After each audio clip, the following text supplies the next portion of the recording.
A 9-year-old boy shivers in a 4-foot-deep hole. The earth is damp. His family owns a timber empire worth millions, yet they are powerless. This kidnapping did not just target a child.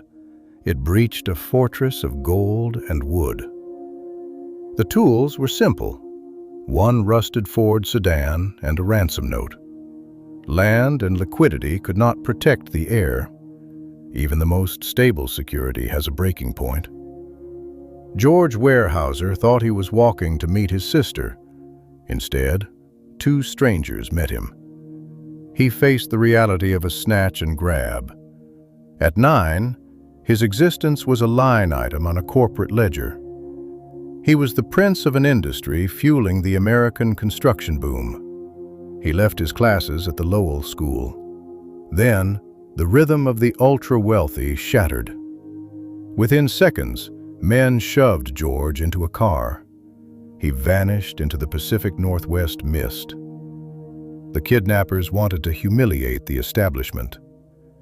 Egoist 177. This was no crime of passion. It was a calculated transaction. A human life served as the only collateral. The note demanded $200,000. It warned that police involvement would lead to the boy's immediate elimination. This was a modern case of 1930s true crime for the Great Depression. A desperate trio pitted themselves against a family that owned the horizon. The Weyerhaeuser fortune sat in massive, immovable assets.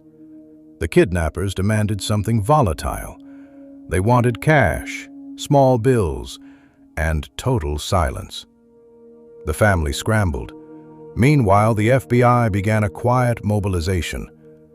This would become a forensic masterpiece. The world watched the headlines.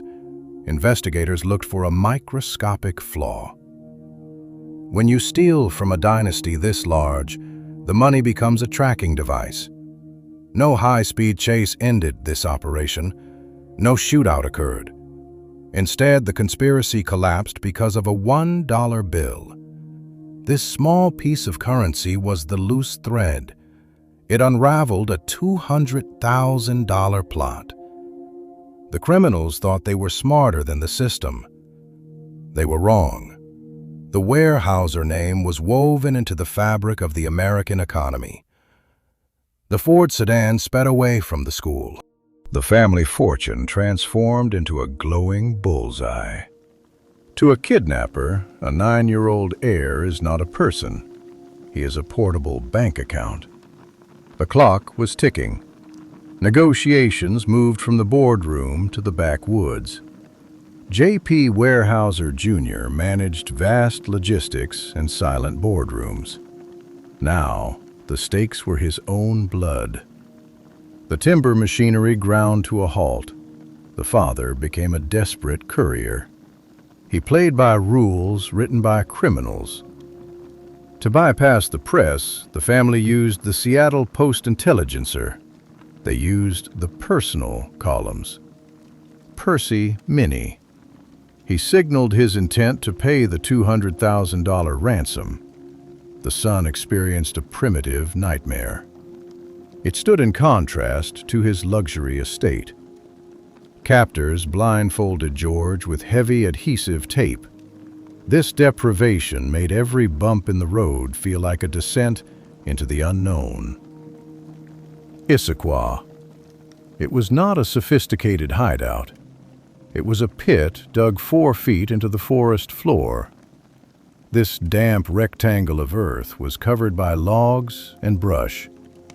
The heir lived in this hole like a trapped animal. A prince was buried alive while the world debated his fate. To prevent escape, the men chained the boy to a tree. Cold iron reminded him of his value as a commodity. The kidnappers treated him with detached efficiency. He was a sack of gold to be kept fresh for the exchange. It was a brutal calculation. The boy's survival mattered only as long as the Percy Minnie ads promised a payout. The father signaled his desperation through the papers.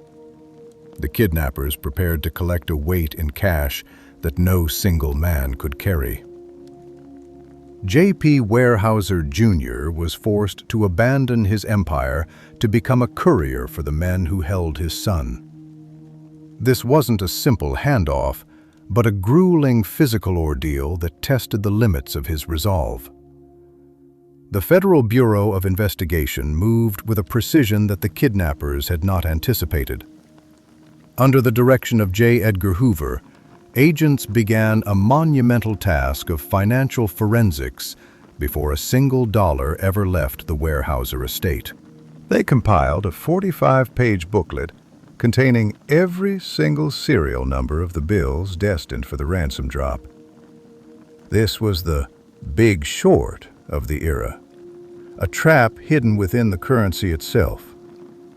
The FBI knew that while the kidnappers could hide a child in a hole, they could not hide the movement of 20,000 separate notes once they entered the bloodstream of the American economy. On the night of June 1st, 1935, the patriarch prepared for the final act of this financial tragedy. The $200,000 was divided and packed into 18 individual bank bags. The sheer volume of the currency was staggering, weighing approximately 30 pounds. This was the physical weight of a 9-year-old child, a literal pound-for-pound trade of paper for flesh. J.P. Jr. loaded the bags into his car, the suspension dipping under the weight of his empire's liquidity. He was alone, driving into the pitch-black rural corridors of Washington state, guided only by the flickering hope of his son's return. The drop site was located near Yelm, Washington, a desolate stretch of road where the silence of the forest felt heavy and accusatory. The instructions were precise, requiring the father to navigate back roads and toss the 18 bags into the darkness at specific intervals. It was a cold, mechanical process. Each bag thudding against the dirt represented a piece of the Weyerhaeuser fortune being sacrificed to the void. There was no face-to-face meeting, no dramatic confrontation. There was only the sound of the engine, the rustle of the trees, and the disappearance of 30 pounds of cash into the hands of the egoists. As the last bag left his hands, the timber heir's father was left with nothing but an empty car and a gut-wrenching uncertainty. The transaction was complete, the debt was paid, but the silence that followed was deafening. He had followed every demand, utilized the Percy Mini ads to signal his compliance, and delivered a fortune that could have funded a small city. Yet, as he drove back through the foggy night, the reality of the situation began to settle in. The money was gone, but the boy was still missing, leaving the Weyerhaeusers to wonder if they had just funded their son's funeral. The release of George Weyerhaeuser was as surreal as his abduction. In the early hours of the morning, the kidnappers drove the boy to a secluded road in Issaquah, Washington. After days of being treated as a high-stakes commodity, the boy was suddenly pushed back into the world of the living. In a bizarre display of criminal etiquette that bordered on the absurd, one of his captors reached into his pocket and handed the 9-year-old a single $1 bill. They told him it was for his bus fare, a final, mocking gesture of generosity from men who had just extorted a fortune from his bloodline. Left alone in the freezing dampness of the Pacific Northwest night, the heir to the timber empire began to walk. He was covered in the filth of the 4-foot-deep pit, his clothes tattered and his spirit exhausted. But the survival instincts of the Weyerhaeuser lineage took hold. He didn't wait for a bus that might never come. Instead, he trekked through the mud until he reached a farmhouse. When the startled residents opened their door to find a disheveled child claiming to be the missing millionaire, the Great Depression's most sensational kidnapping moved from a rescue mission to a manhunt. George was safe, But the $200,000 was now a trail of breadcrumbs leading straight to a department store counter. While the Weyerhaeuser family celebrated the boy's return, the FBI was already weaponizing the 45-page booklet of serial numbers. The kidnappers, led by Harmon Whaley, believed they had outsmarted the system. They viewed themselves as egoists, superior intellects who had successfully bled a dynasty. However, they failed to realize that wealth of that magnitude is never truly invisible. The money they carried was a radioactive isotope, and every time they tried to spend it, they left a glowing footprint. The collapse of the criminal trio began not with a high-speed chase, but through the very greed that had fueled the abduction. They had the 18 bank bags, but they lacked the discipline to let the heat die down. They began to move across the country, attempting to launder the marked bills in various cities. But the FBI had distributed the serial number lists to banks and retail hubs nationwide. The egoists were about to learn that in the world of high finance and federal law, the inability of old money bills to circulate in a new money world without being noticed was a terminal error. Moving $200,000 in 1935 was grueling labor, but the weight of the cash was nothing compared to the risk. To the kidnappers, this sum meant an escape from the Great Depression. To the FBI, it was a financial dragnet. The Bureau weaponized the currency, transforming every bill into a silent informant. By cataloging the serial numbers, they ensured that the very money the criminals fought to steal would eventually lead investigators straight to their door. On June 1, 1935, tension within the timber empire broke. J.P. Weyerhaeuser Jr. was no longer a corporate titan. He was a father following erratic instructions to save his son. 18 bank bags sat in his vehicle. He navigated the dark back roads of Yelm, Washington. The Northwest woods were silent. Only the engine hum and the thud of bags hitting dirt broke the air. He tossed the family fortune into the shadows for a hope not yet realized. The physical burden of the wealth mirrored the risk. Carrying 30 pounds of small bills through rural brush required logistics. The egoists were ill-equipped for the task. J.P. Jr. drove away from the drop site. He left behind the fortune that made his family a target. He stripped the empire of its armor to buy back its future. FBI agents lurked in the periphery. They knew those 18 bags would leave a trail across state lines. The wait was a psychological vacuum. The departure of the money brought no relief. The Weyerhaeusers had emptied their local coffers. They followed every cryptic personal ad. Hours passed after the highway drop. Fear remained that the kidnappers might vanish with the 9-year-old heir. The transition from hunters to keepers of a stolen child reached a volatile phase. The money was gone, but the boy remained missing. The family wondered if they had funded a fatal event. Every minute without George was a reminder. In high-stakes crime, a contract is only as good as a thief's honor. The family sat in their estate. Timberland could not accelerate the sunrise. The empire's liquidity was spent. They waited for a return on a painful investment. Footsteps on a gravel path in Issaquah finally broke the silence. George Weyerhaeuser emerged from the tree line. His clothes were caked in Enumclaw area mud. In a final act of criminal theater, his captors handed him $1. They vanished into the rain. It was a mocking gesture. This solitary bill was his bus fare home. It was humble currency for a boy whose name meant millions. He wandered toward a farmhouse light. The inhabitants saw a disheveled figure at their door. George was the most famous victim in America. He was exhausted, but his composure remained intact. He had survived the psychological claustrophobia of the underground. George reunited with his family. The narrative shifted to a relentless federal manhunt. The heir was safe. The $200,000 was now a trail leading to a department store counter. The FBI strategy faced its ultimate test. The Whaleys and William Daynard believed they had disappeared.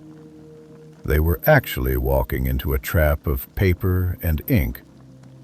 Every time they reached into a bank bag, they triggered an alarm. The Bureau distributed the serial numbers to every teller in the region. The ransom was now a liability. The kidnappers were visible. In the 1930s, visibility meant a fatal end for a fugitive. The egoists were not professional money launderers. They were opportunists who underestimated federal reach. They spent the ransom with no discipline. The bills they used to buy a new life became instruments of their elimination. The relief of George's return turned into a cold chase. The kidnappers had the cash. The FBI had the map. The distance between them closed with every transaction. After handing George $1 for bus fare, the kidnappers abandoned him on a desolate road near Issaquah, vanishing into the timberline. It was a final, strange act of etiquette before the 9-year-old was left alone in the cold Washington night. George Weyerhaeuser watched the Ford sedan disappear. He did not wait for a bus. Most children would have succumbed to the trauma of the previous 8 days. The timber heir possessed a survivalist's instinct. Shivering in soiled clothes, he walked toward a flickering light. He reached a small farmhouse and knocked with the quiet desperation of a ghost. The farmers found a boy who was remarkably composed. Only hours earlier, he had been chained to trees and buried in a 4-foot hole. News of his return hit the nation like a lightning bolt. While the public celebrated, the FBI moved into a new phase. George was safe. However, the $200,000 was now a trail of breadcrumbs. The kidnappers believed they had secured a lifetime fortune. They failed to realize every cent of that 30-pound ransom was a ticking bomb. The egoists thought they were smarter than the system. They were about to learn a lesson. In high-stakes crime, the stolen money often ensures a fatal event. The Bureau wanted to dismantle the myth of the untouchable criminal. Agents began a silent surveillance of the Pacific Northwest. They waited for the first marked bill to surface. The egoists could not resist the urge to spend. The 1930s economy was too small for such a massive influx of cash. The ransom was no longer currency. It was a tracking device. The hunters were patient. Greed leaves a signature. The first stroke was about to appear hundreds of miles away. The ransom trail led to the desert air of Utah. There, anonymity disintegrated under the weight of spending habits. Harmon Whaley, his wife Margaret, and William Daynard escaped the crime scene. They believed the American West would swallow them. They were wrong. The FBI distributed a 45-page booklet of serial numbers to every major bank. In 1935, the egoists committed a tactical error. They attempted to exchange loot for luxury. The Whaleys collapsed at a department store counter in Salt Lake City. Harmon Whaley presented a $20 bill for a mundane purchase. The clerk had been trained to scrutinize currency. She noticed the bill matched the Weyerhaeuser list. Federal machinery moved into motion. The serial number database flagged the bill instantly. The loop was closing. The downfall was not a lack of planning. It was the inability of ransom bills to circulate in a depressed economy. Agents moved in on the Weyleys. They found the remains of a fortune being bled dry. Harmon and Margaret had lived in temporary hideouts while Daynard remained in the shadows. The arrest provided the final pieces of the puzzle. It exposed the primitive logistics of the kidnapping. The ego that drove them to sign a theatrical ransom note was their undoing. They treated the Weyerhaeuser dynasty as a bottomless well. They failed to realize the empire could mark every drop. The focus shifted to William Daynard. The suspected mastermind had evaded the initial dragnet. The FBI pursuit was relentless. It spanned multiple states under J. Edgar Hoover's modernized bureau. The egoists were no longer a threat. They were a cautionary tale. No criminal could outmaneuver the combined power of industrial wealth and federal authority. The recovery of the cash signaled the end for the kidnappers. For the Weyerhaeuser family, the true reckoning was just beginning. The egoists collapsed under a single $20 bill. Harmon and Margaret Weyler believed crossing state lines ensured safety, but the FBI had already transformed the ransom into a trap. J. Edgar Hoover distributed a 45-page booklet of serial numbers to every clerk in the West, poisoning the loot. The money was no longer currency. It was a tracer that burned anyone who touched it. The end began at a department store counter in Salt Lake City. Margaret Weyler handed over a $20 bill for household items. She triggered a silent alarm set weeks in advance. The clerk recognized the specific sequences of the Weyerhaeuser fortune. He did not hesitate. Within hours, the perimeter around the kidnappers vanished. The FBI moved with surgical precision. They closed in before the couple could contemplate a new life. Depression-era stories often ended in bullets. For the Weyleys, the finale was a cold, bureaucratic realization of their own failure. Harmon Weyler's confession revealed the total lack of empathy defining his philosophy. He spoke of the abduction as a failed business transaction rather than a violation of a child. The Timber Heir kidnapping was planned like a hostile takeover.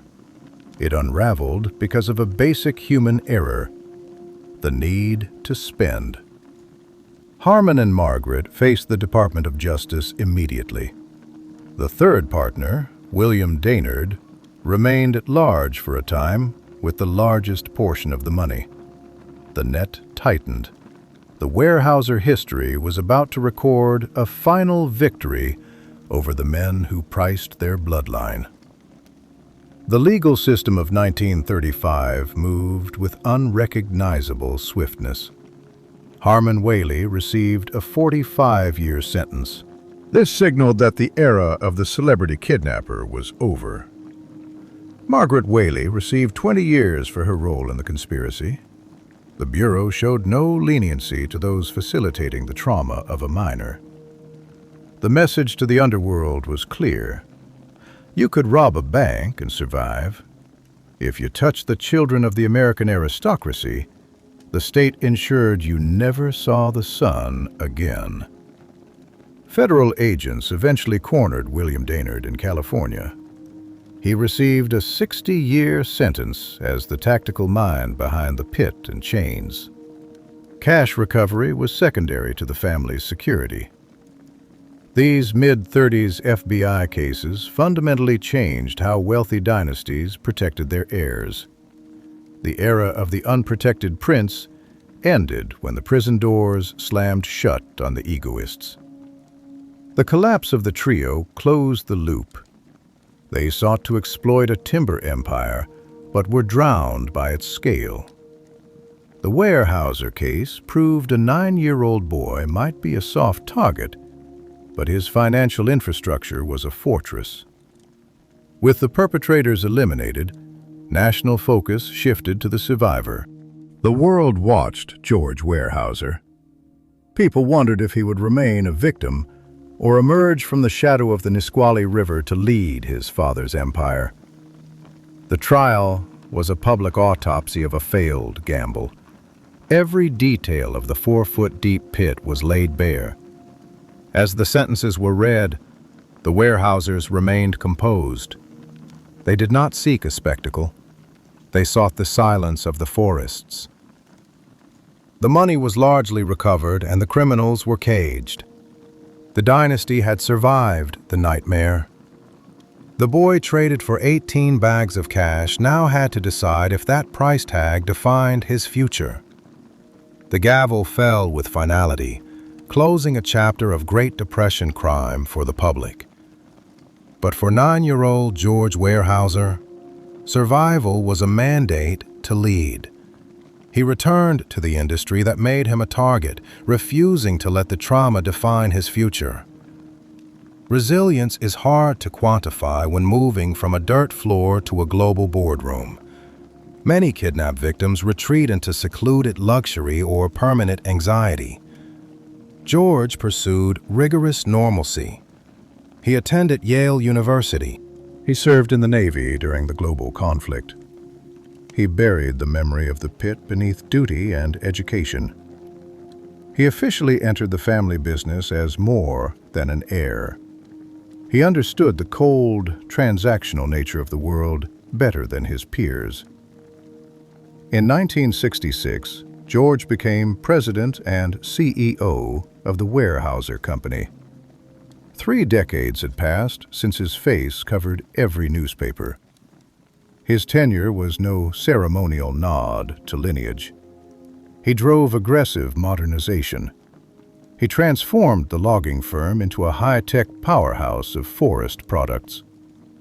Under his leadership, the company crossed international borders.